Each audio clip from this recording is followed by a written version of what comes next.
Hey guys, I just got done watching a Disc Jockey News broadcast that I shot with, I think maybe four other DJs last week, where I was on a panel and we were discussing some of the weird playlists that we get sometimes from clients. Sometimes it's from Spotify, sometimes it's a lengthy playlist or don't playlist. And I got to thinking maybe I should do a video on this talking about some of the points that I made on the panel.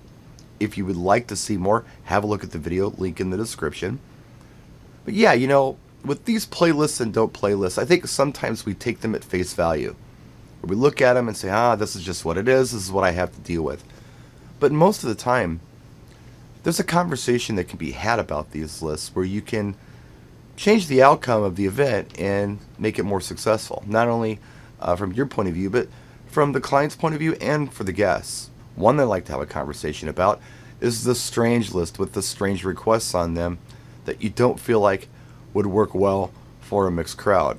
For instance, maybe somebody wants an all Metallica wedding and they've got all these Metallica songs listed, or Slayer, or maybe they want all Drake. You get the idea. You're looking at this and you're thinking to yourself, this is just not going to work for a mixed crowd. One thing that I always want to do when I ask questions about lists is not insult anybody. I don't want to tell them that they're wrong or they have bad ideas or they're an idiot or anything like that. What I simply want to do is just kind of point out to them what's going on and make the decision that's made, regardless of what that decision is, look like it was theirs. It ultimately is theirs, but instead of me telling them what to do, I'll let them figure it out themselves with some reasoning. I could say, okay, so how many people are going to be at your event? Well, about 150. Okay, do you feel like that all 150 people at this event really enjoy Metallica? Well, I don't know. Do you think Grandma would be okay with it? It gets them thinking. Or you can offer alternatives like, hey, look, there are some Vitamin String Quartet string versions of these songs that I can play for dinner.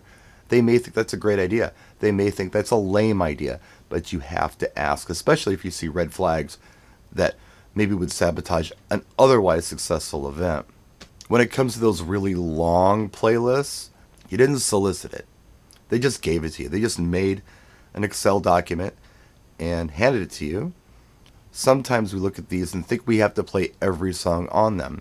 And yeah, sometimes that's what the client expects.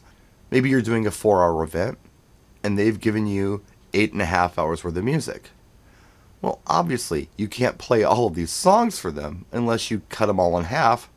They don't even want that. So the conversation must be had about how to handle the list. And here's how I do it. I'll simply explain to them.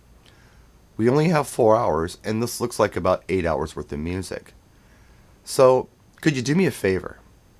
Could you put a star or an asterisk next to the songs that are really important and you have to hear? That way, I won't accidentally skip over anything that you really wanted to hear at your wedding.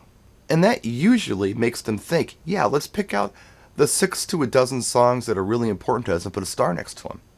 My follow-up question to that is it okay if I take requests as well?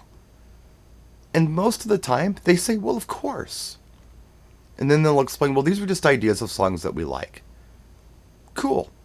No problem. I want your personality to be a huge part of this event. I just want to make sure that I play the really important songs on here, so please do star those for me.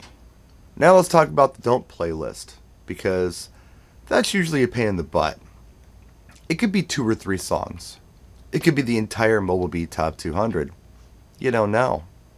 I've gotten real lengthy don't play lists before, and I've asked the client, can we talk about the songs on this list?